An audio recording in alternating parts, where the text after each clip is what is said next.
Hey, everybody, it's Colin here with the Stateside stream.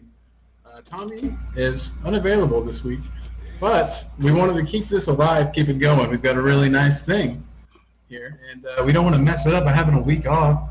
So, got the band back together. I'm here with usuals, Ahmad and Mari. What's up, guys? Then we've got Julie. She's turning into a regular. Some of you might know her as Mom. You can call her that. Hi, Mom. Hi, Mom. And then we got Hey. Then we got my old college buddy, Cody. He and I actually started the podcast, which became this YouTube channel. So it's kind of a really cool group of people we got here. And good God, do we have a lot to talk about. So Kane didn't show up for training today. I'm sure that everyone's heard that by now. No Kane in training. I'll start off with Mari. Like, what was your first thought whenever you heard that today? Well, when I saw that, saw the Sky Sport blurb about it, I was like, wow, they made the first strike. Automatically, I thought, all right, first strike, but it's a strike that they're going to regret. A couple days ago, when that whole Sun article came out, there were a lot of people who I saw that were like, you can't criticize Kane, it's just all rumors. Everybody, I'm talking about everybody on Twitter, most of everybody turned on Kane because today... Yeah, this is more than just rumors. Yeah, that first strike he did today, he disrespected the club. There's no way, there's no excuse about it. He disrespected the club. Let me ask you one question. Did Gareth Bale not show up to training when he wanted to go to Real Madrid? He showed up to training. Right. He actually showed up. Now, he wasn't happy, but he showed up. Modric showed up too. I mean, whenever he wanted to leave for Chelsea. Yeah. You could do it even further. And recently, Ericsson with his debacle, when he showed up to train and he wanted out. He made it open. He showed up. Super good point. Yeah. And so, by doing that move, not only he took a huge hit in his rep of Harry Kane's very classy professionalism. Today he took a hit, and especially took a hit where he did not guarantee, because you got to think about this. His dance partner is Manchester City. Manchester City has already said and has already been turned down $100 million deal. So now you're forced to leave his hand to do a discount deal because City has already said they're not going as high as that. So you miscalculated. This is not like Real Madrid, who is experts in. I posted this on Twitter. Real Madrid is experts and tell the player that they want, hey, get your agent, which usually other players have a smart, real good agent, not amateur like Charlie. Start some waves. Yes, start some waves. Start some turbulence, because we're gonna pay for you. That's Real Madrid. This case is different. Man City's like, we're not gonna pay that. We'll pay at most $100 million. Mind you, they still have to seal the Grealish deal. So I think the Canes 100% miscalculated, and they're gonna soon regret this. And now, like I've been posting all over Twitter, Charlie Kane. This is not Vignola or Mendes. Charlie Kane is a puppy in comparison to Daniel Levy, who is a pit bull. It's going to be an interesting 4 weeks, because now Levy was already bad with the interview. I can only imagine now, they already fined him. So it's going to be a war, but it's going to be a war that eventually the Canes lose, because if Man City is not willing to give up that cash, he's staying. It's not like he's going to PSG or that. He wants to stay in the Premier League. He wants to go to Manchester City. If they're not paying, he's staying. So we're going to have a disgruntled player throughout the season. It'll definitely be awkward. Ahmad, do you think that this is like him really, his own, or is he being instructed to do this? There's a club that he's talked about being his boyhood club. Is there some weird behavior, even if you do want to leave? I think this is honestly his posse around him, his brother, his age. Like, it's the whole thing just kind of accumulated and built up to this moment. And you can kind of see with the leaks at the end of last year, and the timing of them and how they came out strategically. It's like he's mostly like he's kind of listening to his posse and making the best business decision for himself. And I mean, I'm not going to say I told you so, not you specifically, but just like in general, I did state it. I remember I stated like a couple weeks ago, I was like, oh no, he'll definitely play through it. Oh, he's plays for the badge. He loves the club. I mean, I know he does. But you also have to take into account, like, this is a business. He has to listen to the peers around him, and he can't always make like the final decision for himself, because a lot of people depend on him too for their jobs and their welfare and everything. So he has to make a business decision with a group of people, his wife, his brother, his family, everyone around him. So I think honestly, this could get ugly very quickly if Levy doesn't budge. So I think honestly, Levy really. I don't think he's going to let him go for under like 120, 130, but at least 120, 130. And then with Grealish as well, they sign him, and then you can kind of just give them this trophy from now at this point. I mean, you got KDB behind them, Sterling, that line. Filthy, absolutely filthy. Super team. Bought and paid for. But so, okay, Mom, he was talking about how he thinks it'll be uglier before it gets better. That's I think that couldn't be a truer statement. So if say that he doesn't get his move, City won't pay. City won't pay what Daniel's asking. He doesn't get to leave. Do you think he can bring back any of the goodwill, or do you think that the damage is done? Me? Yeah. Do I think? Oh, I think he's definitely poisoning the well, and I think that he maybe underestimates the damage that he's doing. I think that he has an inept group of people that are telling him, like Maud said, giving him bad advice. I mean, this is not the way to go about it, And I think that he would have to go a long way to win back. It depends on how protracted this period is. If they drag it out and they dig in their heels, and really a lot of it comes down to City. If City is willing to pay the price, I think we would happily agree to disagree and say, okay, you've been a great servant for the club. Okay, we've made good money from you. But the longer it goes on, the worse it's going to be. And I think that if he really has friends at City, he better be calling them or, making contacts to make them make some sort of a better bid, because we're not going to contact them and say, oh, give us money, Yep. And Aiden in the comments makes a good point.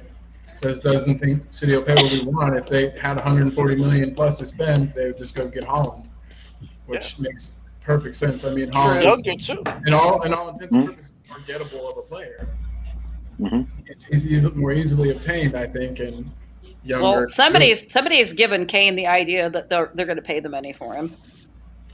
Yeah, that's not coming from nowhere, I guess. But what a bizarre situation, and also the lack of links from Spurs leads me to believe that they thought they were holding Kane this transfer window. Because we would have more than just a Danny Ings rumor, than one Danny Ings rumor, and we really haven't. I've seen this linked with, is it Vlahovic? How do you say the that? striker from Fiorentina? I think so. Yeah, it's the one link I've seen. He looks filthy. He looks the real deal. And I wanted to touch more on that later, but this whole Kane business is just bizarre and not the way at all that I thought it would end. Cody, what do you think about it all, man? Like, since you heard this and up until now, what's up? It's a lot to take in for me. I'm the newer fan in all the group, but like when I first heard it, like I'd heard stuff like with Nuno was excited to meet him, maybe talk to him, see if maybe get him to stay another season, just believe in the rebuild stuff. But like this just feels like it's a giant slap in the face. Like, no, I don't want to try and all this stuff. It's like, dude, you got to stop and think. You want to force an exit. You signed a contract. You have 3 years left. I get you want to go, but like you have to be prepared. If that's not going to go through, like you might have to strap them boots on and go, even if you're not happy. Like I get that, but Like, I've also seen links seeing where City wants Jack over Harry more, and the City's also saying, like, hey, we're prepared to wait. Like, they don't want to play ball per se, so, like, you have to be ready. And now that he's opened the can of worms, how petty is Mr. Levy actually going to want to be in this case? That's my big concern. Like, it's one of those things, like one of the guys brought up fighting him, like, is it going to be a point like, oh, don't even show up at the train, like that type of thing? Like, now it's like, are they want to drag it out, or like the other option is, do we go ahead and pull the trigger on a sale? And which I would be open to the sale, because at that point, screw it, let him go, bye, and go get some new weapons. As long as they're not demanding a cut price because of this shit. Yeah, absolutely. Like, don't keep it over the 100 at least, because then you can back it up. Yeah. A gentleman's agreement doesn't mean we give him away. Exactly. No, and that's what shows. It shows the amateurism of Charlie Kane. I mean, I love my brother, but I'm not letting my brother handle my financials, because here's the thing.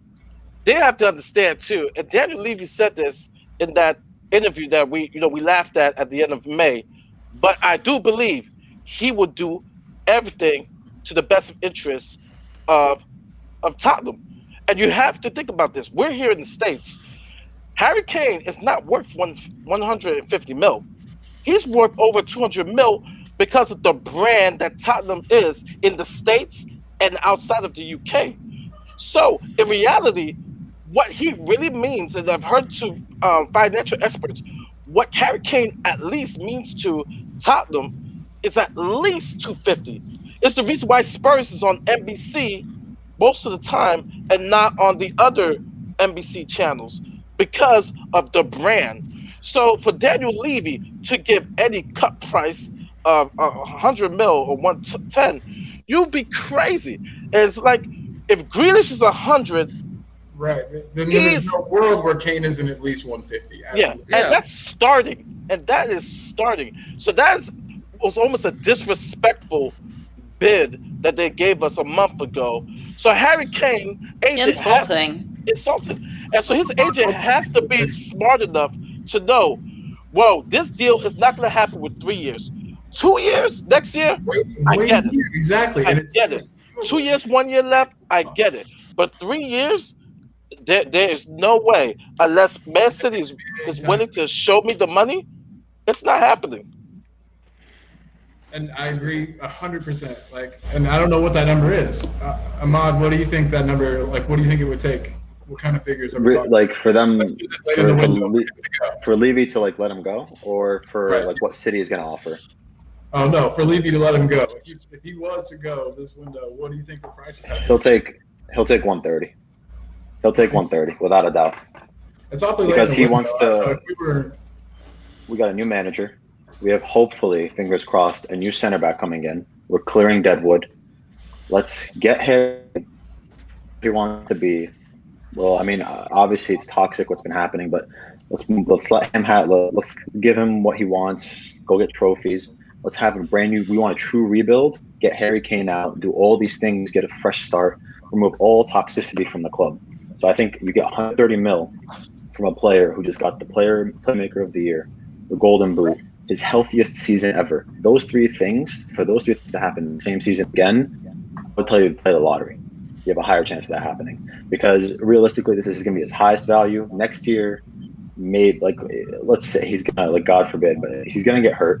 Maybe miss him 132. His stats are going to be lower. Maybe 90 mil next year, 85 mil next year, depending how long he's injured or anything like that, or any dip in production because of new manager, new play styles. You don't know these things. So he's coming off his best year yet, and I figured you'd want to get the highest value. You want to get a complete. If you really truly mean you want to get a fresh start, and you trust your director of football to do well with the money, with 130 mil, you're not giving that 130 mil to Steve Hitchen. You're giving it to Paratici.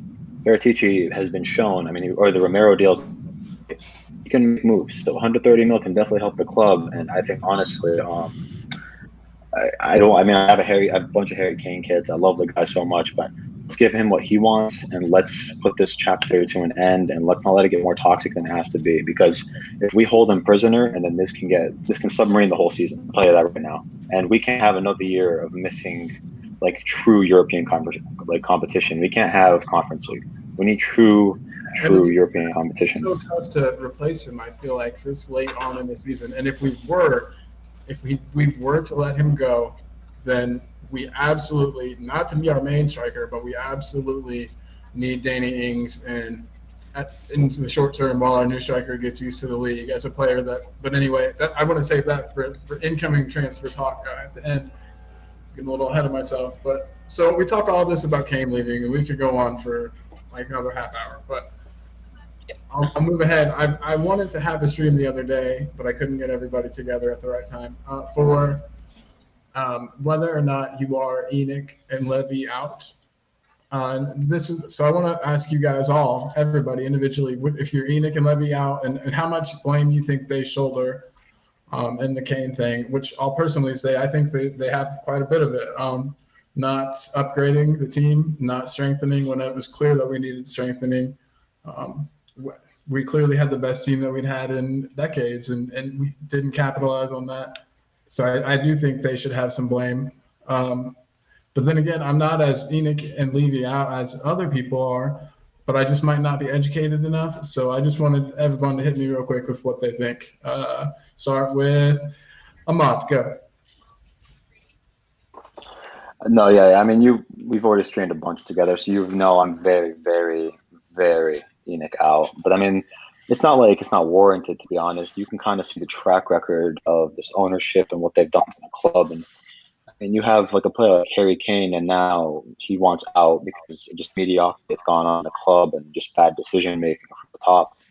I mean, like just case in point, like you sack Jose Mourinho like 9 days before a final, and then you don't bring a manager in until midway through the transfer window, and then we just like are having these small gaps. And this is not just this year, this is multiple years of just small, like $5, $8, $10 million gaps in like prices that we're not willing to pay. We miss out on these huge talents. And it's taken a while, but I mean, honestly, like, thank God we have Paratici now who's getting deals done. He's removing Deadwood. But I mean, like in the past is what scarred everything that's happened right now. It's like it's completely ruined the energy around the club and the supporters and just like that club in general is because of them, to be honest. They've gone like one period it was like 530 days without buying a player. They had Pochettino literally just using the same players over and over and over, and that just shows you how good of a manager Poch is, because he was just recycling the same players. Players would work too. I mean, we had some players that were literally giving their bodies and souls for. Yeah. Because we weren't buying players, and we were literally getting Champions League money every single year, and we weren't buying players. The reinvestment was into the stadium and for entertainment, and it wasn't into the players or the product on the pitch. And I think Enoch is very, very long gone at this point, and I think they've already hurt a large majority of the fan base. So I think it's not going to happen anytime. Change their whole entire name and come back. They're not like, we bought the team. Yeah. Now we're called Enoch, and now we're They're not going to be able to. I don't think they're going to be able to sell the club honestly at a good price for a while, because no one's willing to pay like $2 or $3 billion. Really so we'll see. I'm definitely Enoch out though. Yeah, and I figured that's what you would say. And actually, a lot of the points that you made are things that make a lot of sense. I agree with you on like all of them. I just, that my main argument would be just they've done so much good as well, but it might just be that time. Do you think it's what's up, Cody? Like that it's just kind of like the end of like you. I'm also as uneducated as it is too when it comes to like the business side. So I don't know what to think. Like, if it could happen, yes. Like, had you asked me this question during the middle of the debacle post Jose, I'd have been like, yeah, get everything out and do what you can because we're going nowhere. Because why should we have it? What was almost 3 months for a manager? And Ahmad brought it up too with Levy not signing people. We went from having Lucas Moore as our last bought guy to when they signed Jack Clark. It was just like, how did you not buy reinforcements for this team? Like he said, during that midst, they made a Champions League final run with broken down. But my inexperience there, like, should there be a change in the guard? I think so. Like, if it comes down to it, we can get a proper manager to like relight the fires then. But like, I don't know enough to like say, because I don't want to like sound dumb, if you will, because I don't really know. Like, I mean, if there were a suitable buyer where they would want to like come in and like benefit the club better, then yeah, I'd be for a change. But if that's not the case, like it's kind of neutral. Like I don't know how to actually respond because I don't know that side. That's how I feel too. It could be a lot better, but it could be a lot worse. Case in point. But I will agree he did make a lot of good points, so I can see that. Yeah. Oh, yeah. And I think Mari, if you're right, I'm gonna guess. Are you in out also? 100%. Enoch out, Levy out. They've made so many. They're how would I say this? They have made our club a no ambition club. Um, Outside of the football field, they do their business. They make money. I'm in Orlando, Florida, home of Tavistock. If you guys know, Tavistock is the big umbrella. Enoch is under it. They make money, and that's what they're in the business of doing. They want the club to be successful for them to make money. That doesn't necessarily mean getting trophies. So they won't make the moves in getting trophies. The necessary rebuild that Potch mentioned, the necessary buys. They just want a team to get to Champions League level so they can marketize their brand, which is Tottenham football, and that's it. It's discouraging because we all want to win. We want to win trophies. We want to win the Premier League. We want to win those cups, and so it is discouraging. And you can see why Kane wants to leave because of that. Now, finally, it's kind of in a way too late. They got Paratici, who is a football guy. He was a scout before he became a great director of football at Juventus, and we got him in, and it's great, because Harry Kane, if it was another time than now, would love to, be under Paratici's leadership, and Nuno, I think, is really doing really good in regards to the style of play, the high pressing and organized pressing, but the bridge has been burned, and he's not getting. He's right now. I personally feel that he's going a lot more of his emotions, and then is clouding his judgment and thought, and his agent is not helping him out. Because as much as we hate Levy, and Enoch, was this the wise time to make that move? So it's it's going to be interesting. But I will say this, and I'm being hopeful. If Manchester City, let's just say they say, you know what, we'll give you 150, we'll give you 160, because I find it hard to believe Ahmad him taking 130, 120. This guy, we lost deals over 2 million. 2 million. I find it hard to believe he's going to go down to 120. But if we get 150, I honestly feel Paratici is going to build us a winner, and it will be a team that I think will be one of our best teams. And I just looked at my phone. It seems like the Romero deal is like officially done, and that's the first huge step. So yeah, you're right. I gotta check that too. Yeah. But I mean, I took this just because he was signing people. Yeah, Parati's amazing. Everything is good with that. But I'm just saying, like, I know everyone right now on Twitter is like vilifying Harry Kane and everything, and I think you also have to start looking at it, not even just from like his posse and everything, but look at him from like a personal level. He's 28 years old now. He's now going through like a second painful rebuild. It's gonna be a full rebuild. See what we're clearing out. We're buying everything, new manager. This is a second painful rebuild with the club. No trophies, nothing to show for it. He just came off the Euros, getting this close to winning a trophy, like a major trophy. He's felt enough of getting this close. He's ready to just get it. And I think honestly, like, we have to start thinking of him more as we see the football player and we expect certain things out of him, but you have to see him as a human as well, big. Because think of it, what's it going to take? 2 years, if we're lucky, if everything goes perfectly, to be in a really good side again, like a really top side to challenge for the Premiership. He's going to be 30 years old. Like, I mean, he's going to already be on the decline by then. So, like, right now, the football he's playing right now is his best football. And he's going to get at least 2 more years out of his peak. He wants to play it somewhere where you can get the most out of it and try to win something and not just be in a rebuild. That's the way I also see it from his perspective. So, like, I mean, I know everyone's like, oh, Yeah. you should be respecting his contract and all that. But I mean, like, we also have to, like, look the other side of the coin, too. Definitely, and I think anybody can, you know what I mean, or should at least, and I can see his side too. I just think that there's like a way and a, you know, like an etiquette, I guess, to go about things. But who's to say that he hasn't been doing things very discreetly behind closed doors that we don't know about? You know, I don't think that these moves would be his first, but I don't know. We don't know. Like we all say, I would hope not.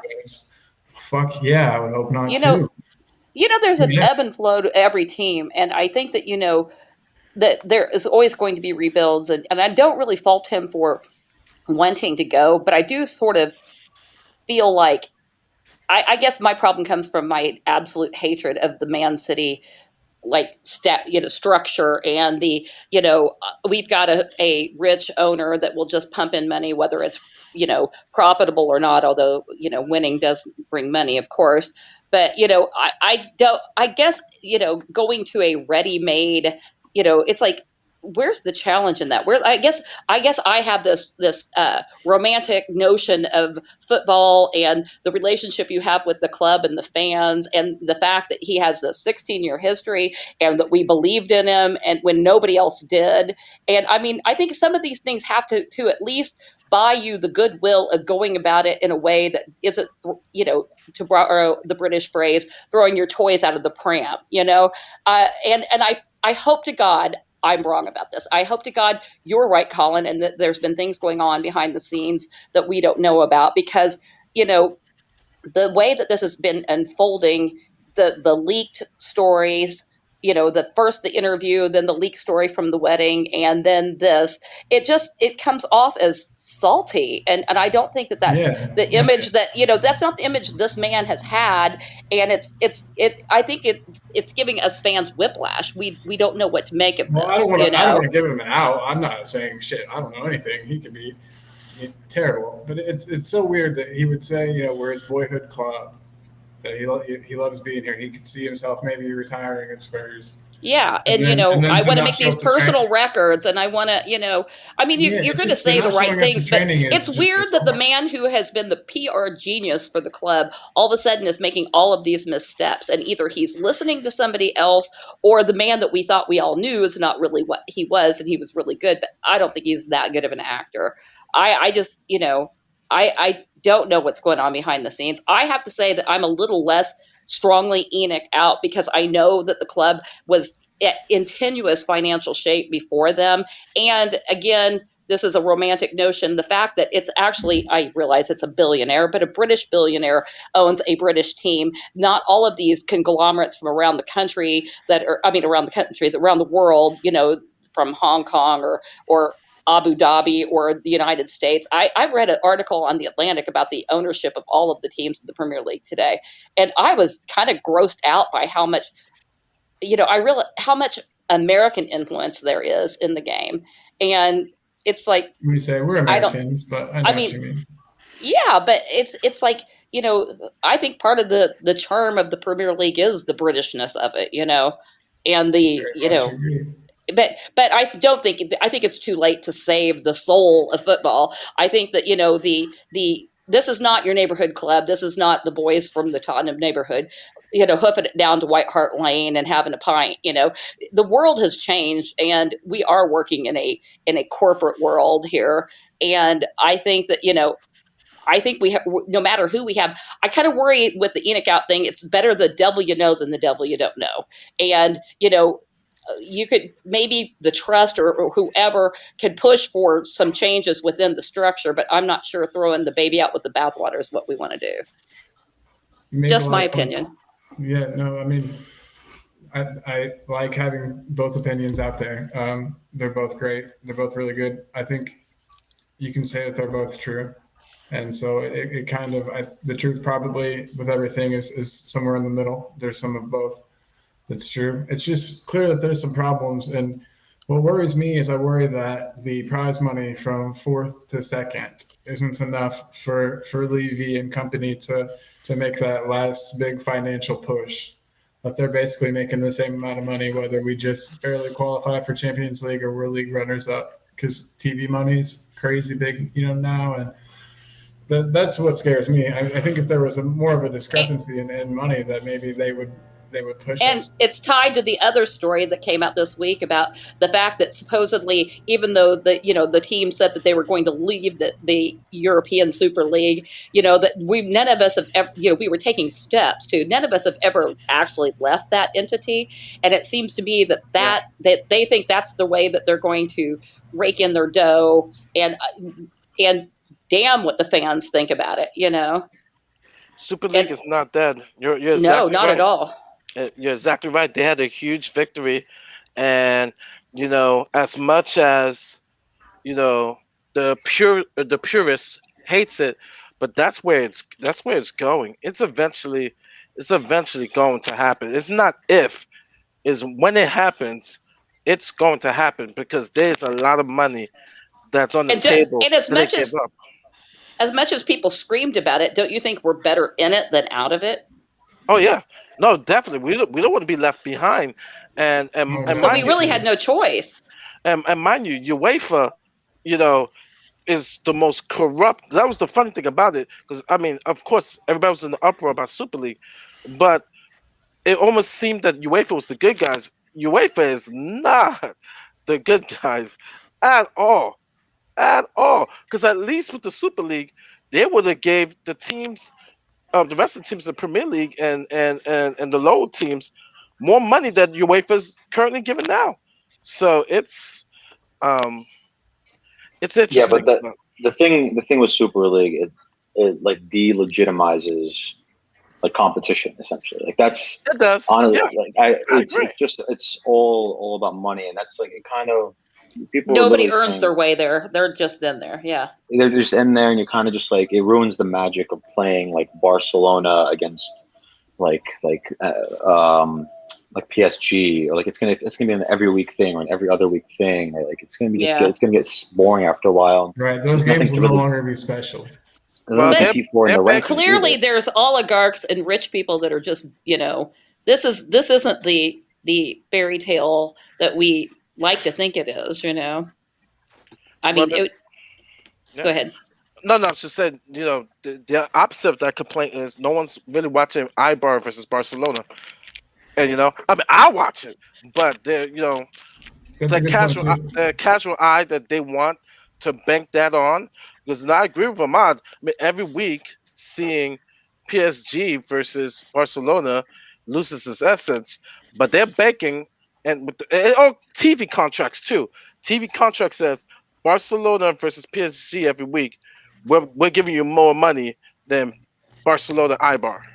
But then they also, as part of that, they also wanted to make like changes to the actual game of like soccer. They literally wanted to. I think I saw a proposal. It's like change it from 90 minutes to 60 minutes and have like some commercial breaks, like Uh, timeouts of something being implemented. So like Ugh. yeah. they're That trying is to make it I more. hate every change to the game. I mean, They're trying to make I it hate more. every change to the game. They're trying to make it more digestible to like the younger demographic to get them into it. But like American. in the They end of the want day, to Americanize it. That's it's what I gonna be. like That's about it. why. Now I That's like that putrid. one. I hate that Yeah, idea. But I see, like like that that's the it's thing. one flow. Like it's If your club's already in it, and they're like in the league and the sign contracts done, like they can do whatever they want to the game. That's what also ruins it. Like that's also like it's not just the money; it ruins the whole entire game, the competition, the rules, everything. Because once they are officially legally bound in that league, it's a wrap. They can do whatever they want with it. So it's a good thing we put that in the past. To be honest, I'm hoping it stays in the past, but I it'll don't think it's in be. the past. I think that I we're think, contractually obligated at this point. but I it's think almost Well, with like it was I them know that some of announcing the it, teams are still pushing. they tried. They Juventus, I tried to saw announce it. Barcelona. They tried to announce it like at a really convenient time where like there was no fans and there was no like not as much of an uproar as Oh like full yeah, stadiums. definitely. But That I was guarantee you, calculated because it's been in the with works for full years. stadiums, with full stadiums back again, and I'm guarantee you they're going to be really, really careful when they mention it next time because there will be an uproar in the stadiums, and there'll be huge problems, much bigger problems than they There'll be had. riots in the street. No, so we had actually on the other stream we're on with Tommy, he has this guest on, Brian, and they're going to the NFL game that's being hosted in at the Tottenham Hotspur Stadium, the London game. And there's going to be protests outside that stadium, and they're trying to I think get into the stadium as well and be protesting with signs and everything. And it's the last protest was weak, so they need to. Yeah, but I'm saying this will take the eye of Roger Goodell, the NFL commissioner, and being okay, now you're messing with our business because you can't handle your own business. So it's going to start affecting the checkbooks, and that's how you get the club's attention. It's getting to the checkbooks. So it's that type of thing where now I think they're going to be very weary about mentioning anything with Super Club again, because business is going to be rolling, and they don't want to stop that. I'm certain they're going to let it cool for 2 years. I don't think they're going to try to keep pushing it now. I think they're going to let it cool, but it's not going to go away. All right, we're going to plant this right here. Let you think about it. And play the long game.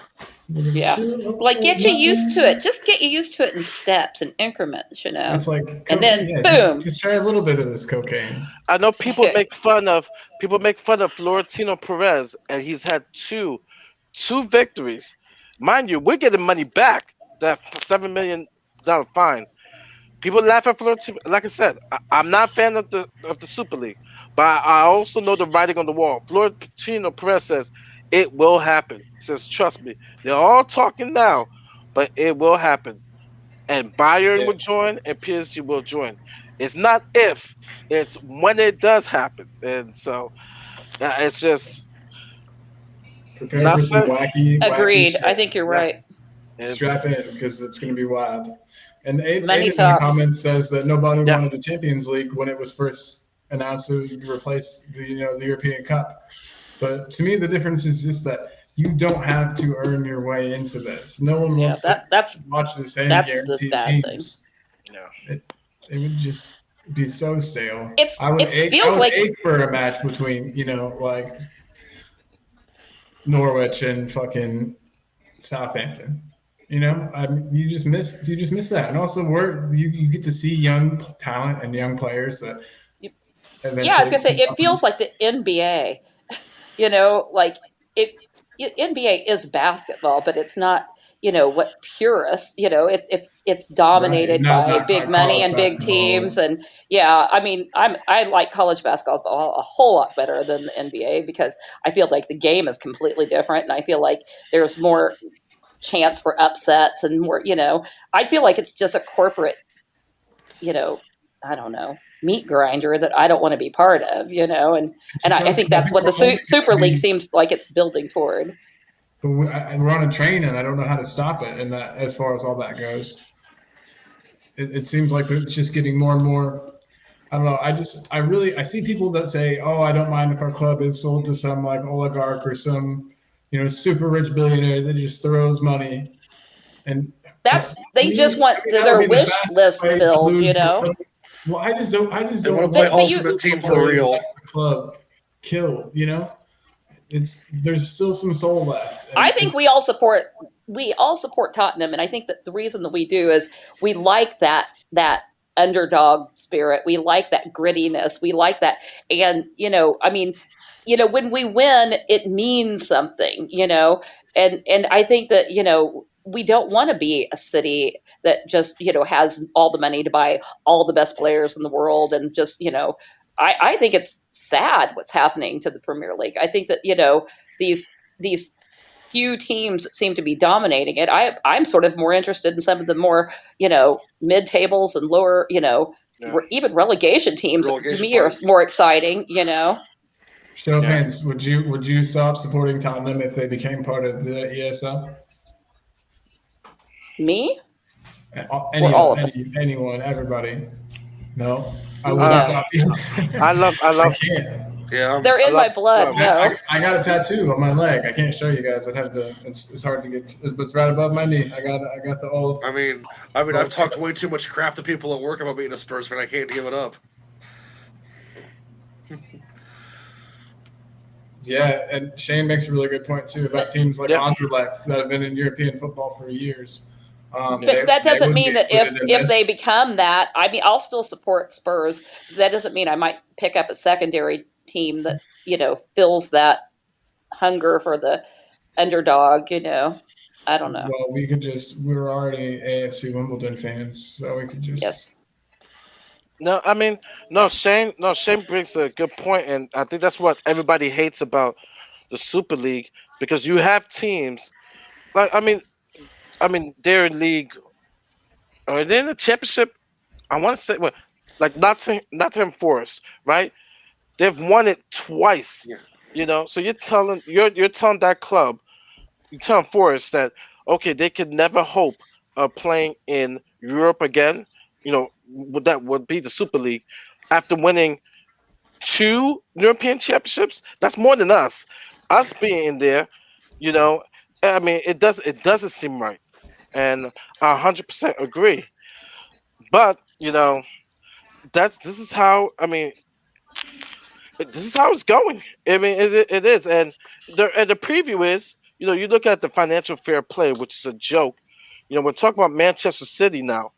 You have two boyhood teams, players, Jack Grealish and Harry Kane, going to a team that's already laden with talent, that's rich. That's a super team. It's already here. It's a super team. And for me, someone on Bob Spur's channel mentioned this. They mentioned this. You have Harry Kane. Let's say he wins 5 titles, or he can win 1 with Tottenham. And my response, or my response I was gonna give, is that 1 title with Tottenham, because you look at Giannis. It's so easy to win a trophy with Manchester City. It's basically gonna be easy. What glory do you get? Honestly, think about it. What glory? One. Yeah, what glory? I mean, you're going to a team that's basically buying a championship. It's already over. Oh, Harry Kane, that's real easy. You finally got your trophy. Hard work, right? Going to a super team, because when they get Jack Grealish, their B team could beat half the Prim itself. Yeah, it's a super team. Their second team could finish in second place. So it's like there's no glory in that. There's no glory in that. But he wants to get that trophy. I mean, more power to him. But for me, he gets no street cred from me, because it's just like, oh, my grandma could play for Manchester City and get a cup. I mean, does he lose some street cred for you, Mom? I'm gonna be honest with you, I don't think so. I think at the end of the day, your resume is gonna be your resume. You can try to put asterisks and all these things, like KD, perfect example. NBA went to super teams, jumps around a lot, does all these things, but at the end of the day, like all it's said and done during his Hall of Fame induction speech, gonna have right under his name all the championships he's won. And no one's and people can call him whatever they want. At the end of the day, the champion. So I'll tell you this. I'm not saying this. I'm not saying this as a KD fan. I'm a big KD hater. But I'm just saying, at the end of the day, like you have to respect the championship for a championship. Like that's how it is. No matter how easy it is, yes, but like you still have to get there and play and do all these things. So I think Harry Kane getting these like trophies, he does deserve them, and they're long overdue. And I mean, we saw last year. We saw Chelsea and City. I mean, everyone thought Chelsea was going to get absolutely smashed in the end because City was just so overpowering, how much power and just talent they had overall. But What do you say to the haters that are all over the internet today that are saying that he's been in finals, but he has been, absent. He's not delivered in those finals. I mean, there's some truth to that. Absolutely. But then you also have to see how, because you can just it's so easy to just take that stat and look at it and be like, okay, what's he done in the finals? Look at how essentially we've played in those finals. Watch the game. We play so far, because usually in those finals we're playing against really good teams. Like take the last one, we were playing against City in the Carabao Cup, and we're sitting so far back. You have Harry Kane on the back line clearing balls on defense. Like he can only do so much when he's playing defense and offense. He's got to track the whole field. So I'm not saying. I mean, I'm not defending him only. Like he has to be scoring and stepping up in big moments. But Yeah. at the end of the True. day, like you're a product of He's the team like around 3 you. players. That's why losing him will hurt so bad. You're And I want to make this one quick point. For the want of that damn Sissoko handball, we may not be having this conversation. That Yeah. is true. No That's true. fucking Yep. kidding. I will That's say this so though. bad. I will say this, and it's the reason why KD went to Brooklyn, because he wants to win it because of the whole Golden State. You look at Steven Gerrard, and I know some Liverpool fans. Oh yeah. He won a Champions League, but because he hasn't won a Premier League, everybody says he won a Champions League. But everybody says Stephen G couldn't bring a Premier League title to Liverpool, so he could win 5 or 6 cups or trophies with Manchester City. But everybody knows, everybody in the back of the mind, and he knows it. But you couldn't do it at Tottenham. He couldn't do it at Tottenham. But I do have to say, To to that, I think that's going to be more of us saying that, to be honest with you, because if you look at the general consensus in the media and everyone around, I guarantee you the media is going to go much easier if Kane starts playing at his level or better. Media is going to go so much easier on Kane than he is on Tottenham because media and the public know he's just too. I mean, let's be honest, he's too good for Tottenham right now. He's the best player by 50 and even miles. the people that are haters talking crap about him right now, they will embrace him and love him and carry him around on their shoulders. At City, but Exactly.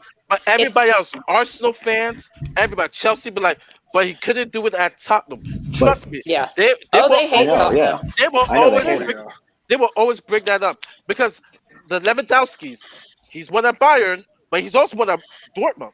A lot of these players, they won at their previous spot. Harry Kane has spent most of his career. People are like, he was a Spurs player and did not win. He did not win a trophy.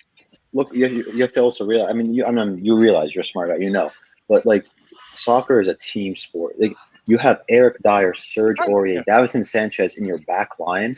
Like, you're a product of the team around you too. Yeah. Like, you can only play so much. Oh, If he has to cover for them, Yeah. if he has to cover for them, I mean, people can say, "Oh, he couldn't finish a trophy with Tottenham," all this, but like, people with actual brains can also look at it too, man. They look back and be like, "Wow, like, he had a shit defense behind him. He had to always be playing deep, and they can only score on counters." Well, that's literally what we played as. In finals, we play on counters. We get Sonny and Kane in counters. And that's what we played as. But we didn't play. We never played controlling football because our defense was always second class. Yeah. And once we lost Kyle Walker, last year, oh god, yeah. And last year, our midfield sucked. I mean, in that we couldn't get it through the midfield. If it wasn't for Alderweireld pinging it up front, we had no movement. The ball, the movement that we had 2 years ago, of course, in the Eriksson world, it was just gone. I mean, it was stagnant. It was a shit show. There was no identity. It was rough. I would say if he had gone to say, because this is based on other Spurs fans, but also non-Spurs fans, about how special it is to win at Man City. If he had gone to United, who hasn't won a trophy since Jose's been there, it would be different. But the very fact he's going to a pre-made team that's already the favorites to win the league, and now they're building a super team or already have super team. Yeah. There's nothing. Take the best striker and add it to that mix. It's nothing special. It really is. But if he had gone to like a United, if they lose the season now, they look like fucking. Yeah, the expectation is so high. I mean, that's if they lose to anybody, I'd be embarrassed for them. Right? I would say this: City lost 2 reasons the Champions League. The more because of Pep, because of his ego. Because if he had started, what's his name? Against Chelsea, it would have been a different story. The second thing, it's extremely hard. Even with Harry Kane and Jack Grealish, it's hard to win the Champions League because, as you guys know, anything can happen on a two-legged. Well, now it's not going to matter because they're taking the away goal rule away. Yeah. Oh, so now, great point. Holy shit! Anything can happen. Where in the league, if you have a dominant team, you're pretty much going to win it. But when you play a knockout tournament like the Champions League, extremely hard. Hard. It's definitely easier to win a tournament than it is to carry that format over a whole league or the whole league campaign for sure. I kind of hate that they're taking the away goal away. It takes fun out of it. A lot of fun. Yeah, but Yeah. I think that's for American people too. That were like, And I it don't definitely know if I'll takes get the it, fan blah, blah, support blah. out of the situation too. Yes. Because if I can go into your house and drop 3 goals and defend mine, it should mean more. I embarrassed you at home and we defended ourselves. Yeah, no, I agree completely. Agree, Cody. It takes a lot of the fun out of it, and it makes it feel less British. That sounds stupid, and I'm sure it's not just a British only thing, but doesn't it seem like that was just a cool, special little thing? Well, it's gone now, like all the other cool little things. I kind of like the quirky parts of the rules. Me too. I wanted to say what's up to the people in the chat. We got Shane Black, my Australian mate. He's here. Hey, mate. He's here, and we got Scott. They're both saying some really good shit in the chat. No. Scott though says Kane will get more respect winning at City than not winning at Spurs. People will forget about how they were won. And the trophies will speak for themselves. So we got Scott agreeing with the mod here, and then we got Shane. Ahmad is right. Like years from now, they're not going to look at like that as much because people that won't be around knowing it in 20 years per se. It's like when they look at Kane, they'll see the titles like, yeah, he won. And they'll just kind of like gloss over the Spurs thing. Well, we won't because we're all fans, but all the people who right now are saying he's not really world class and he's not really worth 160 million.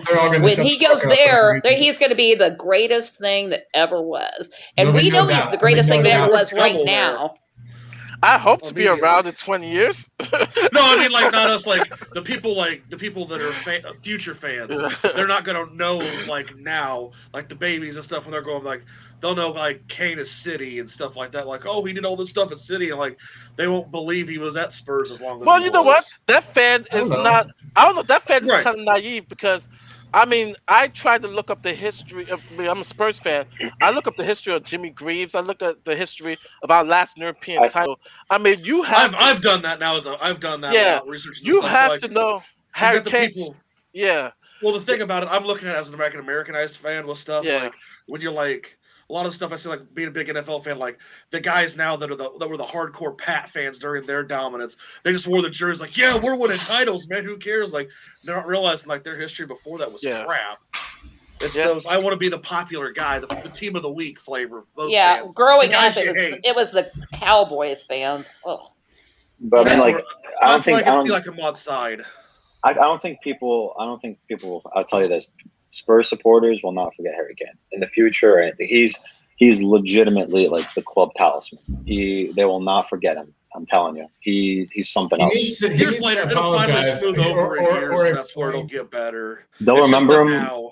They'll remember him for his Spurs saga, and they'll remember him for his City saga, wherever he ends up. But he will always be remembered at this club. I think a lot of it rides on how this next little phase goes, though, because if he sours us enough, I mean, there's, the Saul Campbell, the people who, we have a long memory as a club of hating people that we see as being disloyal to us. And, I think that there's going to be a real, unless he navigates these waters carefully in the next few weeks, it could turn ugly for him. Well, it already is turning ugly. It's too ugly, but I'll be honest. How I'm wired, and I'm not saying that I'm right or wrong. How I'm wired is, it could be my Spurs, it could be the Giants, it could be the Knicks. You play for my team. As soon as you play for the other team, I'm rooting against you. I'm not like good luck. I like him. Especially if you're playing in the Premier League. All these people who are saying, and we wish him all the success in the future. It's like, no, I don't. I really don't. I love him, but if he goes there, I want him to fail. Sorry, I do. It's our inner pettiness. I want you to fail. It's not petty. It's my club. I love the club. I don't want to see him. I don't want to see him There's succeed. no one player that's bigger than my club. If my club or my team, I will root against you. It's not like you go to Bayern or PSG. You play the Premier League. So if Sonny is going to Liverpool, I'm rooting for you to lose. Now maybe when you play Arsenal, I may be a neutral, but I'm rooting for you to lose. It's not petty. Those games are the ones we cheer for the giant media. it's my club. You competing against my club. I'm not best wishes for you. Like Yeah. other than best wishes in your endeavors, but I'm not root. I Yeah, see. like stay healthy, stay healthy. There's a part of me that wants Don't get them, hurt. I want him to, if he goes, I want him to never win a trophy. I mean, that's Yeah. horrible to say, but that's kind of how I feel you. sometimes. Thank you. I want I it. don't want- You guys I mean, are mean. No, Yeah, we're I'm still Yeah. fine with this. I don't like, ruthless. I We're accept it. I'm ruthless. high on this Yeah. hill. I'm fine Yeah. with it. I'm telling you, I want every year I go in. I say I want Spurs to win the quadruple. All right, it's unrealistic, and It's he's going to win. delusional, but we're still doing it Yeah. for diehard And- fans. It's Anybody in realistic. the comments? What do you guys It's- think? Would you support Kane if he I goes mean- to City? Do you wish him the best? I think honestly, I think rooting against him. I mean, when we're playing against him, I understand that because obviously you're going to support the badge till the day you die. But I think just rooting for him to fail because he leaves. I mean, I mean, at least to me, that's a little extra. I feel like that's a little just. Well, I'm not really saying just- I want him to break an I'm with you, ankle. Mark. I'm just saying I don't. No. Yeah. No, I know don't- you don't mean injury. You don't mean No, injury. No, I I want him to hit No, the I'm not that woodworker, cruel. bounce I'm off not the first Peaky string of bad Blinders luck. level. It's like Liverpool. Honestly, unless it's the Watfords or not the Brentfords or the Leeds. Oh, okay, those nice teams. Oh, I like to see Liverpool. I always want them to lose. City, United, Chelsea, Arsenal. So he's now in that camp. Yeah, anytime they lose, I'm just Yeah, like, yes. I want my rivals to lose. So that means I don't want Mo Salah winning trophies. I don't want Harry Kane winning trophies. I don't want Rashford winning trophies. I want my club to It'll win hit me right in trophies. the nuts It's if I just- had to see him lifting a trophy with. I with personally the- would see. I see if he was. I mean, I'm not gonna go. I mean, I'm gonna watch his matches. To be honest with you, like everyone's gonna That's watch fair. his matches, tune Yeah. into City and watch him. And then like, Right. but I wouldn't root against him. Like, I mean, the guy, he's done so much for the club, and he single-handedly by himself has grown the club so much with his talent. It's So- a divorce. It's a divorce. I know it's a Mom. divorce. It's a divorce. You know, Oh, it's one of if he those, can I'll score, remember you if as he can you score retire goals and they go TV, for then I can him, but not for remember the you. team, I But might at the consider moment, when that. he right comes now- back, when he comes back for that testimonial, I'll have my Harry Kane jersey on, and it'll be all great. It's the same thing with Gareth Bale. I mean, I already didn't like Real Madrid, and I hate him even more. And he did win trophies, but I wasn't rooting for Real Madrid. I was not rooting for. Maybe that's a good point though. Maybe Yeah. with like I wasn't contrast rooting to for- that situation, maybe Gareth Kane Bale? will leave, go win a couple of trophies, City, and then come back. Spurs. He's the kind of player that'll still Would you- become Spurs when Would you he's really want him 32. though at like 32? Yeah, No, I'll probably, take him at 32. probably not. 32 a striker, man. That's old for a striker. Hopefully, Yeah, tell him not to track back at all. hopefully, Dave Scarlett is our star striker. He's- By then, Have yeah. Alfie I hit hope with so. him. I hope so. Yeah, that'd be awesome. So, okay, that sort of brings me into the not the final point, but one of the final points. Getting there. If Kane is to leave, who realistically are we going to get? I mean, Thank you, who Aiden. would you like to Thank get? you, Aiden. I'm just Shane, to my question, Shane says he supports the badge first. No Thank ill you, feeling Shane. if or when Kane goes. Aiden wishes him well, but not to the point where he'd be supporting him to win matches or trophies. Scott, same, wishes him the best unless it's a game with us. He doesn't see us as contenders, so he hopes that Kane can win Premier League, Champions League, FA. And he says, might as well win the League Cup as well. I agree. Just do it all if you're going to do it. And we're not. But if we're going to win them, then shit. But, okay, so, yeah, I know that we've looked at Vlahovic and Vlahovic, and I only have watched 2 YouTube videos, but I'm hyped. Like, I didn't know at first, but shit, this guy looks pretty good. Do you guys have an opinion on him? Not I really. mean, I haven't seen much. it's high. It's literally just highlight reels, and you don't know how Yeah. he's going to adjust to the Premiership. Like if we're being realistic, the only one who can step in right now until Dane Scarlett like progresses, until maybe the January transfer window and something else opens up where we can get a player. I think it's going to have to be Danny Ings, and we have Me to pray too. he stays healthy. Yeah, He's, No, I would he's, take he's the Ings. only one. Even if we get another player that's seen as the big name, to me, Kane leaves. Ings is he's necessary because we need a player that will be able to just hop right in and know the league. We need a senior leader and maybe a junior, apprentice, I think, and, Scarlett, might be that he's so young. I worry that he's maybe still too young, but we need something. I have to admit, I don't watch enough of the other leagues to speak to what their strikers are like, and there's nobody really besides Ings in the Premier League that I could see would come to us. Well, Aiden made a good point. He said Calvert-Lewin for Everton is a good shot too, especially with maybe using Winks as a make weight because they were interested in signing Winks a while back. So like for like player too. I think honestly the Euros kind of screwed us over a little bit too, because if we got to take care of this business much earlier, we could have possibly negotiated Carlos Vinicius' price down and just kept him in for another year and just see how that went. Kane would have just won the goddamn thing, if those penalties just gone in. On do you think it would have stayed if we won? Maybe. I don't know. If England had won? Made up. I think his mind would have still been made up. Yeah. I agree. I think he was gone no matter what. Yeah, I think he was gone after that final lap around, the claps and everything in the stadium. I think that's when I said at least a couple months ago.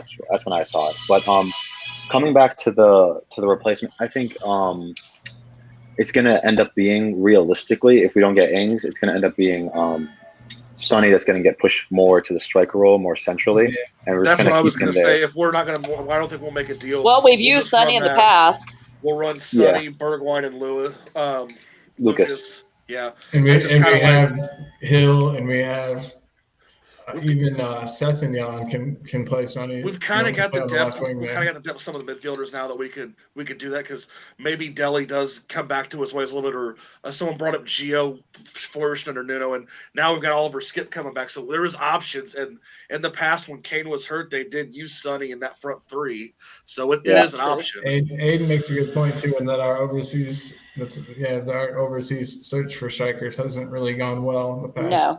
No. I think Sonny would move more centrally, and then we have to see how Brian Hill plays out with in the Europa Conference League and see how he adjusts to Nuno's play style. If he plays well, because he naturally plays left wing, so you move him left wing, you move Sonny centrally, and then behind you have Lucas supporting, or you have Tanguy supporting back behind him. With on the right, you have anyone else, either Bergie or someone else on the right. I think honestly it'd be pretty good. I mean, it wouldn't be amazing because you're still miss Harry Kane, but you're making do with what you have. We'd have to change things up. We wouldn't have a striker that was able. The reason why I always call out for Ings is we just have so much. Son would be a lot less effective in that central role because there's two central defenders that would be marking him or taking turns marking him depending on where he was, and he's just more heavily defended. But now if you're going to respect him, it's going to open the other wingers up. And also, if you have Tanguy behind him, Tanguy and Ndombele, he demands two people. He doesn't demand one defender. So you have two defenders coming towards Tanguy, and you have him just progressing the ball to Sonny, who's going to hopefully get open, or at least one of the wingers will be open. Because you only have so many defenders. So you're going to put two on Tanguy and Ndombele, and you're going to have Sonny with one on him while he's streaking down the pitch. So after a while, brings up the fact that we've relied on Kane drawing defenders away. And if you don't have Kane to draw them away, it was almost a Bale situation where we relied on Kane to the point of to our own detriment. I'm just saying that the defenders were so worried about what he was doing that the other players could make those forward runs. That we aren't going to have that. And one thing I've always worried about Son, this, Colin, because I used to talk about it, because it took me a while to warm up to Son, because I felt like he was weak when he was challenged. And, he's going to have to, quit being so apologetic. And so he's going to have to, he's not confident on the ball. That's the thing with him. He's going to also have to be more ruthless. I mean, I don't know. I mean, I realize after you snap somebody's leg in half, it kind of makes you a little bit leery, but I just feel like he needs to develop some strength, and he's come a long way. But I think we have enough. I think we have enough creativity behind. Like if we put Sonny centrally, I think we have enough creativity behind him with Tanguy, with Pierre putting the ball through, because he showed it in the Euros. He was doing it very well, and in the last season as well, he put the ball through very well. And then if we can develop Brian Hill, he's still so young. We develop him. Because he had the most chances created in La Liga last year. He was very, very good on the ball. He had the most crosses. He had the most crosses, most chances created. So he's very good on the ball as well. So he has to be progressed a little bit more, bulk him up a little bit. Actually, yes, Shane just said that too. Bulk them up, and just really just work on the team. Just you make do what you have. This is what you have to do because you can't just And throw I think money at it. we're going to play very differently than, thank God, the beginning of last year or even the middle of last year. I think that we're going to have a much more, lively offense. I think we're going to be, bombing forward a lot more. I think we're going to be a faster, pacier team, and I think you can see a more fluid, I think that's more good. fluid front line, outlaw like Liverpool or something. Instead of, with Kane, we were pretty fluid up front, but Kane obviously isn't a left winger. We're going to have players that are pretty much capable of playing any one of those front positions, and there'll be a lot of rotation. I think, I hope that's the one way I can see this really working out is if we have a lot of movement. And Depth would be a good thing for our club. Yeah, remember when cutbacks were a thing that we I did? agree. I so agree. Depth is going to be a point because now we just lost a couple of players, and right now, if the rumors are true of the extra players that we're about to lose, the Suzukus and Sanchez, it seems like a lot of teams are interested in him.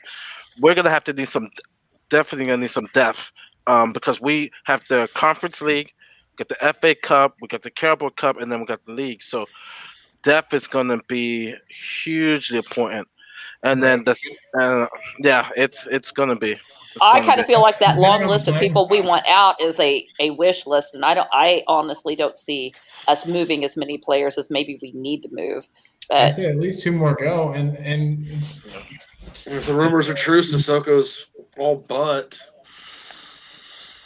yeah. So that's one of them right there. We well, need as long to as we get spend the backups. money we get in, just spend the money that we get in. I want to see what Scarlett can do some more. I hope he gets some minutes in the Liverpool, or not the Liverpool, the Arsenal and the Chelsea games coming up. I think we're going to see a lot of our young guys step up a little bit more too with all this stuff. That's much of a grinders we're going to have. So we're going to see a lot of what these guys got up to snuff.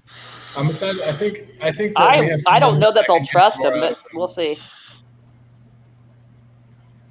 What, Colin? Shane says he thinks we'll end up with one up front, and I kind of agree just based on what we've gotten available to us. I know it had been said previously that Nuno wanted another striker to play two up front, but I think that was smokescreen. I think that whenever a rumor came out with us linking us to a striker, they were like, "Oh no, we're not getting rid of Kane," and then all this, talks maybe had already begun at that point. But it's tough. It's really tough. I don't want to see Kane leave the club, but at the same time, I think irreparable damage has been done. I don't think he can come back now without making a public statement of some variety. What sucks about this? I actually, as much as the more transfers that I want to get in, I'm because at first, I'm like, oh, we got Nuno. I'm really excited about Nuno, and speaking to other Spurs fans, we're there's a little bit of an excitement to the club, and with today happening today, it's splitting the fan base. It's really the negativity that we kind of don't need. So it's almost in a way like like I said, Harry Kane has every power to want a transfer, let alone put in a transfer request, but just not showing up. It really it's not good for the team. Not going into we have less than 2 weeks, and so it's just it really puts a little damper. Definitely, it's a bad example for the younger kids that we're trying to move up.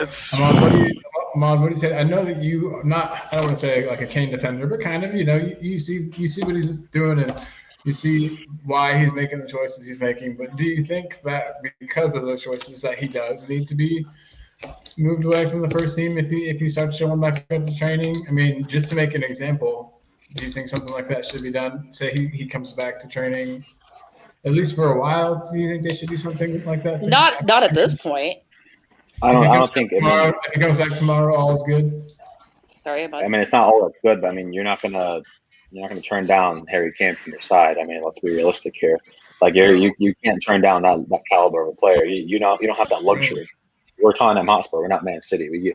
It's not like they get the next one in line. There's no one who can replace him. So why waste him on the bench? And then you're also going to start lowering his value, if anything, by not having him play. So if he's willing to play, obviously you play him. And then if he's not willing to play, I mean, hopefully you start working with him a little bit. I mean, he's not. I wouldn't say he's toxic as a player. He's just making it public with what he's doing. But he's not the type to go into a dressing room and have it like tear apart like some of the other players in our side. I have a feeling that his balls were like in his belly this whole time that he was doing this. You know what I mean? Like he's probably like shit. Like I'm sure he didn't feel good about it. He just doesn't seem like that kind of guy. You know? Exactly. You can tell he's a good guy at heart, and he really wants what's best for what's best for the club, obviously, but also what's best for him and his family and those around him. So he's kind of put between a rock and a hard place here, and I think he's ready to take the next step in his journey. I mean, he's not getting any younger, and I mean, for the management, I mean, Nuno, he knows he's a smart guy. He's a good manager. If he shows up, you're going to play him. I mean, I don't think there's any doubt about that. You don't just sit Harry Kane. It's not at all. It just sucks that as a club, I feel like Spurs have done a lot for him, and I think it's a two-way street. I don't think it's a one-way street because we've done a lot for him, but I mean, he's also done so much for us. Would so he be much. the Harry Kane that we know if he was instead a Liverpool player or Arsenal player during those loans and then subsequently coming back? He only got to play because of like some luck, really, but I think that developed at another team in the way that he's. I think we'd know. I think we'd know because that level of it's not like he's a fluke. I mean, he's done this. What is his He's third worked his Golden Boot? boots off to be where he's at. Yeah, no, you but know? it's- You don't, talented. Yeah. you don't win. He was Playmaker born of with the some year. talent, but he developed it. It didn't come easy. He worked for what he is, you know. He's You a Very- don't win Playmaker of the Year and Golden Boot by a fluke. Like you work hard for that. I mean, you legit train every day hard. Play for the badge. And this is why I feel like the villain in this situation again is City. Pay what the man is worth. Don't come in with a lowball offer and then you know, and all of Trying the to make stuff it- that's trying going to on make is it only Harry's bringing the fucking price job. down. You know, Yeah, show him and the club the respect and pay what he's worth. So basically- price. So basically, City left them hanging, and in a way, City left them hanging, and now he's just like, "Oh man, I'm committed to this move. City will back me up." Because remember, I mentioned Real Madrid, Barcelona, Bayern, they're experts of getting that interested player to force a move, and then they're ready to pay. When in this case, City's like, we're not willing to pay, and they're backing off. It's like and- he's been punked. well, yeah, Well, they you kind of also- left him out to dry. They left You him out. also have to realize things like in transfer market and everything, they work very slowly. It's not like a one-day thing. So this is the first day. It's not even been 12 hours or 14 hours since he hasn't shown up. So yeah, I'm not saying they're not going to. I think they're very willing to open renegotiations and raise the bid a little bit. I'm not going to say they left him out completely hanging to dry because like the $100 million bid, that was during the Euros, and that was when he wasn't like as public with it. Besides at the end of the year with that interview, like Yeah. he was in Euros, he wasn't worried about it. So I think giving it more than a day and letting City actually react to this, see what the value is, see how like relations are going. I think honestly they're going to raise the bid. I think they'll be going maximum maybe 120, and then they're going to have to negotiate with Levy. And they're going to have to figure that out. But I don't think they're going to go more 120 than is not 120. enough. Levy, 120 I is not enough. forgot I could show Ahmad, context. offer. you know, Levy is the devil incarnated himself. 120, yeah, he is. There is not a chance unless you, and maybe he may take 120 in Laporte. And if I'm just Laporte saying, players. Saying to Laporte go wants with to us. come. then I maybe I'm not hate, but Maybe. all the player swap deals get to me because I feel like a lot of players like Don't shit wanna on come top of them Spurs. and have a bad yeah, have they a don't want bad- to come Spurs. So and Well, so yeah. that's the only way because the over the Euros there was a guy that made this comment. He says dealing with Daniel Levy is like blood in your urine, and I believe that, and that's why he has burned bridges with Southampton. Atalanta's gonna probably never want to do a deal with us ever again after. Leon's Romero. director hates us Like- because of it. There are people that hate Daniel Levy, like hate him because he's an a-hole. He is the absolute a-hole, you know, and that's why I find it ridiculous that Harry Kane is on a gentleman's agreement gentleman's agreement and Daniel Levy do not relate. Right. They do not. You have to get things in paper, in stone. I have to know what a gentleman's agreement is. I mean, just because you say you're willing to let him go for, the right price, well, the price has been set. I mean, come to us with the right offer, I think also this is we're gonna be first year full, like post COVID, stadium's gonna be full. I think Daniel Levy is gonna want to take care of this before hearing it from supporters and start an uprising against him, even because if you have this player and he's like the club talisman and he wants out, and you essentially it's just you against him, and you're literally bringing the team down and you're depriving the team of money to improve the team. You're gonna start looking like the bad guy. Even though you think Harry Kane's going to look the bad guy, you're also just in that same boat. So you're going to be depriving the team of getting better by finally accepting reality. And after a while, you can only accept reality. That's all you can do. So I think you have to start taking in the money, reinvest into the side, and start moving on. Because after a while, you're going to be seen as the villain, and Daniel Levy hates being seen as the villain. My real big worry is that in this market and the players that we're looking at and the prices that are, circulating, I'm afraid that if we take a 120 for him, we're not going to get enough with that money. I mean, Vlahovic is rumored to be around 60. I mean, the prices are so high in the market right now. What would you even use the money on? That's what I'm wondering. Like, what's the difference between 120 and 160? Like, at the end of the day, like, what another player? Daniel Levy, a whole other player? Yeah. Daniel Levy, $2 million. That's the key number. We've lost deals for $2 and $5 million. The guy is the ultimate penny pitcher. But I don't think that 40 million is going to make a difference in negotiations. I think he's still going to be just as much as a penny pincher. It does. I'm going back to how much Harry Kane really works to the club. It's not even 150. It's over 250. The brand. They wrote this about the New York Times a couple of years ago about how popular the Premier League is, and they talked about Tottenham. Tottenham, we got to remember, and I said this in another channel, Manchester United had the market share close to 100% in United States.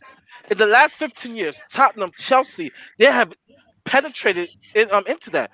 Harry Kane has been huge because he's the poster boy for that Tottenham brand that Tottenham's worth around the world. It's huge. So for Daniel Levy, and I get that. If I was in his shoes, why would I do a cut deal price? Because it's cut deal price to appease that player. There is no way, especially he's known as the hard negotiator. The fan base will know it'll be a huge L if he takes 120 without a player. Like if straight cash is 120 with 3 years left. Now, if there was 1 year left or 2 years left, okay. But with 3 years left, Daniel Levy did not get where he got to. As much as I hate him, he did not get where he got to be suckered. And Manchester City should know better that there's no way he is not budging below his value. And what's his value? Do you think? Look, that's actually like payable. His realistic value to the club, I've heard, is really to Tottenham's brand is really 250. That's his real brand. But the player sale should be 150 to 175. That's what I'm hearing. 150 to 175. Yeah, but the issue with that, he's 28 and an injury-ridden player. You can go get Mbappe or Haaland, you know? I know. I then get go that. get him. That is the real value for him. It's the real value. He can see it as like being like what? I mean, he wants to get like 175 million, sure. At the end of the day, no one's gonna pay it. So what's the point even pricing him there? Because no one's gonna pay that, and you're just gonna have wasted money on your roster because he's not even gonna want to play for you. That's the thing. You have to start. Daniel Levy has to start being realistic with the price too, because I understand he's worth 175. I agree with you. He's so good. Yeah. He's unbelievable. He's the best player in the Premiership. But you have to also see like, okay, what's he gonna actually get for him? Like the richest club in the entire league. He's not going to be bullied into taking. Wait. To answer your question, is two things. Daniel Levy's mine, and everybody knows he has no need to sell. with 3 years left, and that's the mistake Kane did in setting that contract. He Yeah. has no need to sell. Number two, as long as Kane is on the team, is still making money for his brand. That's the key word, brand. That's what Daniel Levy speaks. It's nothing about even on the field. It's all about brand. And What if he's not playing? Harry Kane is the brand. He'll play. He wants to He'll break play. here. He He'll wants play. he wants The World to Cup he'll pull play. into the early history. His He'll ego play. would make him play. That's what we said a couple months ago. He's gonna stay. He's gonna play.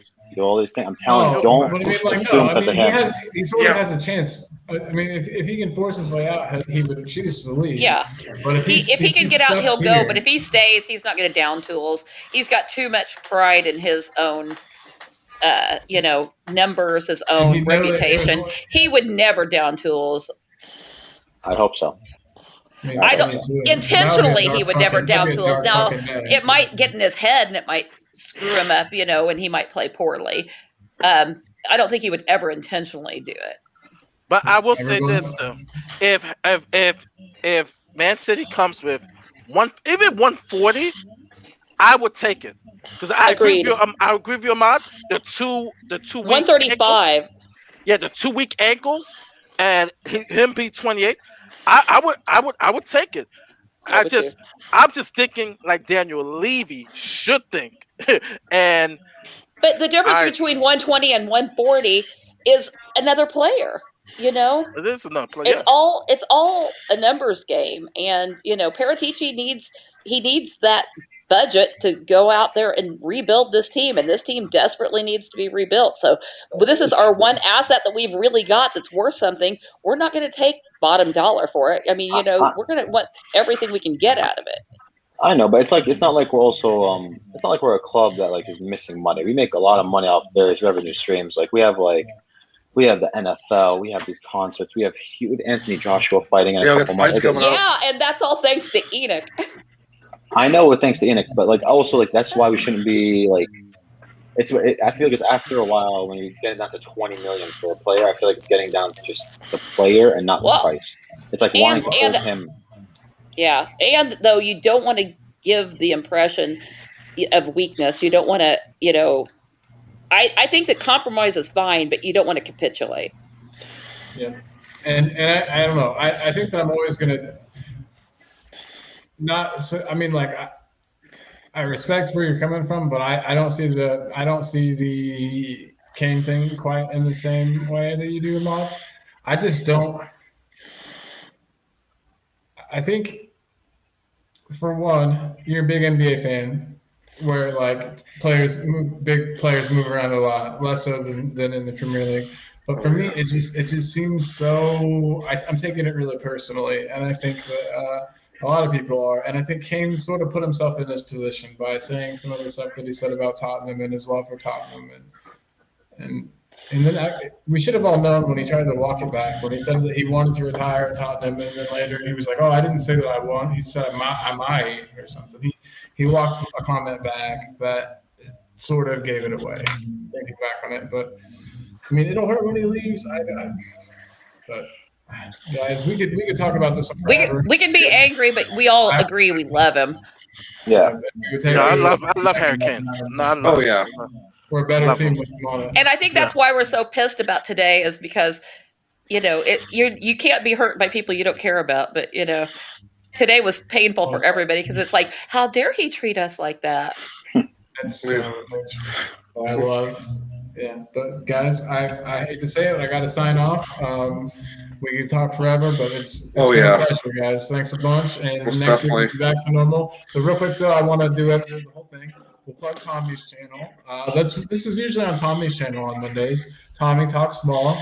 Just YouTube him and shit. He's great. He fucking rules. He's the bomb. Cody, what's your YouTube handle? Or sorry, your Twitter handle? Iceman2314. Iceman2314. Ahmad, what you got going on? This Twitter handle right here, @AhmadHuncho_. Nice and simple. Get him. He's always got some sports shit going. He's retweeting. He's Tottenham stuff, NBA stuff. I'm learning about the NBA just from your tweets. So keep there you go. Coming, dog. Let's get you converted to that too, Colin. See, I need something else to gamble on. You're in New York. Are you Knicks or I'm not a Nets? Knicks fan. No. I'm actually a LeBron fan. I'm the worst type of fan. Oh, Damn, now your Kane stance makes so much more sense now. Exactly. he's a fan of the devil. It all comes out. See, Mario, you're asking the real questions here. Exactly. I'm a Knicks fan. We just resigned Derrick Rose, so I'm kind of feeling iffy about that because I'm like, save the money. Yeah. And that's why I asked you what kind of fan you are. Mario, what you got going on though online in the old Yeah. world of the internet? Well, you can find me on my YouTube channel at Mari, or Mari, from that Spurs episode, and you can also find me there on Twitter. So yeah, you can So find me on everybody, both. yeah, just get these guys, find them, follow them, like them, subscribe, comment, all that shit. And oh, real quick, Mom, what are you doing? Where can everyone find you? Only place you can find me is on your channel, Colin. Talking Oh, ball. tune into my channel, Talking Ball. We do these shows, try to do them on Thursdays. Doesn't always work out. I So hope we get just Lillard. follow me on Twitter. And yeah, my Twitter name's right here, Talking Ball One. Yeah, thanks again, everybody in the chat too. Big ups to y'all. You guys were great. It's always 10 times more fun having people talking to us. So again, thank you, and we'll see you next time. All right. Take it easy.